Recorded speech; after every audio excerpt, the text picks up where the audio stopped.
At an early age, na-realize ko kagad yung value ng pera. Kasi ang father ko kailangan pang mag-abroad para mapagtapos kami sa pag-aaral.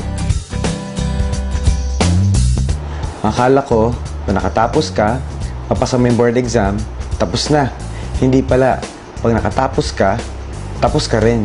Dahil hindi ganun kadali makahanap ng trabaho. Yung unang-unang kumpanya na pasukan ko, akala ko kapag nagsipag ka, no, bigay mo yung best mo, maging loyal ka sa company, ang bilis umasenso. Hindi pala. No? Hanggat hindi ikaw may control ng income mo, you're not in control of your life. Alam ko, ang pag-asenso, nasa business. Kaso nga lang hindi ko alam kung ano yung business para sa akin. Na-invite ako sa networking, akala ko benta-benta. Sabi ko, hindi ko linya yan. Hindi bagay sa akin kasi chemical ako, yung products all natural. Kaso nga lang meron ako na-meet na engineer din, katulad ko, na kumikita ng 300,000 isang buwan. Na-challenge lang ako. Kung kaya niya, kaya ko rin. So, pinag-aralan ko, nag-train ako. Then, nag-start ako sa InGlobal, May 2009. Yung mga tao akala ko sasama sa akin, yan yung unang-unang minaniwala sa akin.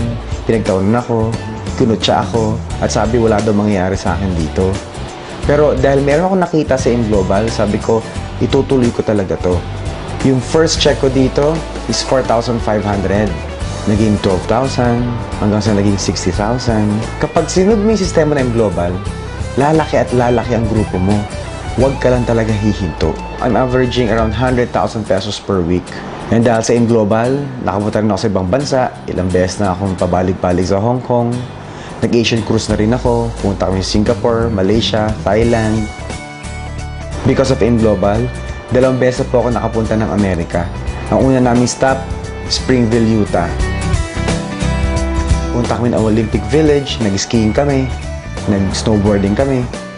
Punta rin kami ng Moab, yung mga rock formation nakita namin. Come to where the flavor is. Come to Marlboro County.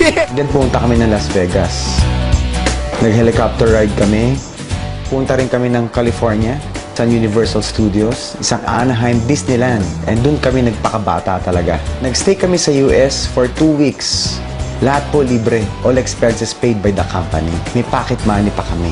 In 2 years, nakabili po akong 3 sasakyan.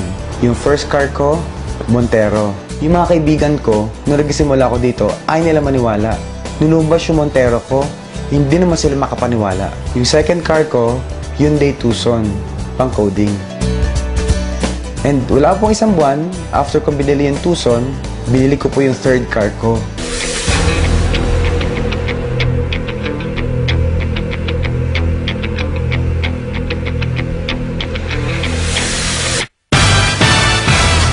Yung Nissan 350Z. Baliw na baliw talaga ako doon. Ito po yung sports car na ginamit mismo sa Tokyo Drift.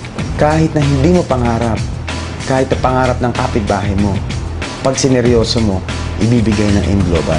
And after 1 year, nakabili rin po ako ng condominium worth 5 million pesos.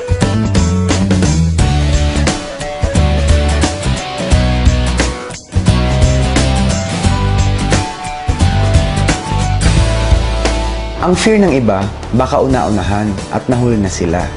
Katulad ko, after 3 years pa bago ako nag-join. Pero may prinsipyo nga ako eh. You don't have to be the first. You just have to be the best. Sa InGlobal, hindi lang naman puro pera, bahay, sasakyan ang bibigay sa'yo. Nag-gain ako ng knowledge, ng skills, na-develop yung personality ko, na-boost yung confidence ko.